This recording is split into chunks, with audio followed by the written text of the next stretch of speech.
principals. Today we're talking about discussing, right, how do we stop random acts of improvement, right, and think about what do we need to do to provide a systematic approach, right? We're always thinking about instant gratification, the move towards practical, but now we're talking about what is the sustainability behind this framework, right? We're trying to build this data-driven district, but many times we see our efforts are in spurts. So today our discussion is really grounded in kind of data as the theory of action, but moving beyond kind of guessing what do we need to focus on next and being very intentional and strategic for our progress towards growth. So there's this need over logic or luck, right? What is our key performance indicator that we need to focus on? So without many of our clear targets, measurable indicators that we should have, our schools are pretty much relying on good luck rather than kind of thinking about it logically. So really to ensure every student gets what they need and they are successful, we kind of must replace the best guesses with data and informed, as well as give our teachers that roadmap that they truly deserve. So this is the data, use, and the theory of action. Let me just say that. So this is pretty much our core framework, right? To really achieve that focused results, specifically for student achievement, right? We have to align these three plates, like balance these three areas, right? The conditions for data use, which is our foundation, the data-driven actions, which is our strategy, and the focused results, which is our goal, right? Having these three buckets in place and thinking of how this process, it's like, must be sustained, right? And it's always systematic, and then it is always student-centered. Hey guys, it takes more than just data, right? It doesn't really drive itself. Data isn't the driver of its own, just to be honest. It requires these three components to actually work. Quality is, kind of like our fuel to our gas tank driving a car. It must be relevant. The data must be accurate, and it must be timely, like this is facing us right now, right? Thinking about our capacity is the engine, right? It converts the fuel into energy through, data literacy skills, right? And so finally, it's the culture, which I'm big on culture, but it's the culture, which is our environment, the very fabric of the walls, right? Fostering that collaboration, that trust that's needed to constantly empower our teachers.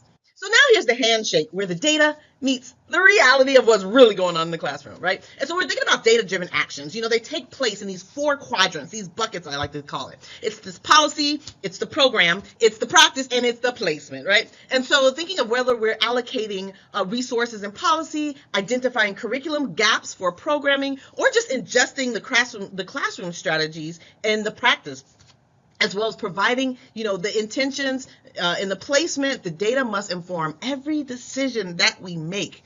So now we're talking about the leadership cycle from inquiry, right? Effective leaders, we know they shift from being true instructional leaders, which I love, to lead learners. Thinking how we're always learning, we're always growing, right? We do this through a continuous cycle. We plan our mission, we implement our strategies with fidelity, right? We do what we can. Then we assess both through, quantitative and qualitative data, and then reflect, okay, what happened to inform the next set of improvements that we have. So thinking of all this as a cyclical inquiry that we're always going. So I call this like the mid-year autopsy, right? Or it could be the mid-year opportunity, okay? And so how do we view our mid-year scores? Right? We must kind of move away from, checks. Did our students get this check? Did they not get this check? Right? And so how do you evaluate and thinking about, instead of making a strategic pivot towards an instructional goal, and how do we collaborate and view where the data isn't kind of the verdict on the past, but just an invitation for our teachers to change it for the future, right? And that takes deep conversation. I'm not saying it's going to happen all the time, but being able to practice what you preach and share the things for teachers to make changes so we can move towards the future. So now I'm asking about your culture. Do your teachers trust you? Does your staff trust you? To make this pivot, you need kind of that psychological safety, right? The safety to where teachers can say things that you necessarily don't want to hear, right? And so the guiding question in the building should be, who is responsible? No, but that's typically where we go to. But it should be like, what needs to change in our building?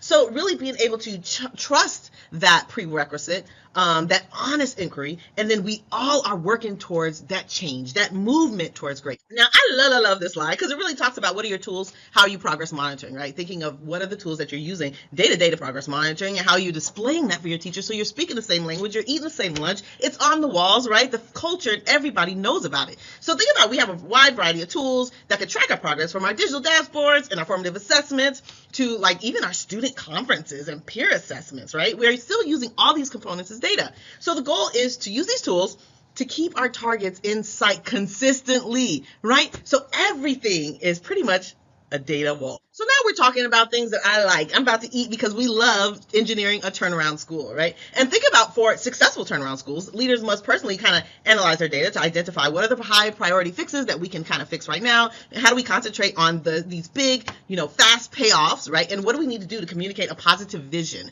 right? And so what do we need to do as well is to engage in frequent open air data discussion, conversation, questions, and sharing the problem with your staff, as well as sometimes sharing the data with your students. All right, so now we're talking about closing the opportunity gap. So what do we need to do to close the gap? Okay, we must disaggregate our data, of course, but we have to identify what are the barriers, whether it's attendance, whether it's discipline. How do we create targeted systems to kind of dismantle these barriers? And what do we need to do to track and narrow the gap in real time, as well as professional development for our teachers that help us track this gap and narrow in real time practice. All right, and I'm big about case study. Consider this one. So this district saw a 54% graduation rate and high dropout numbers, right? And so by performing a diagnostic analysis, by intervening at the start of 9th grade, they were able to, achieve a 25% reduction in students with these class struggles, right? And so really being able to target the problem, go and identify some of the areas and the gaps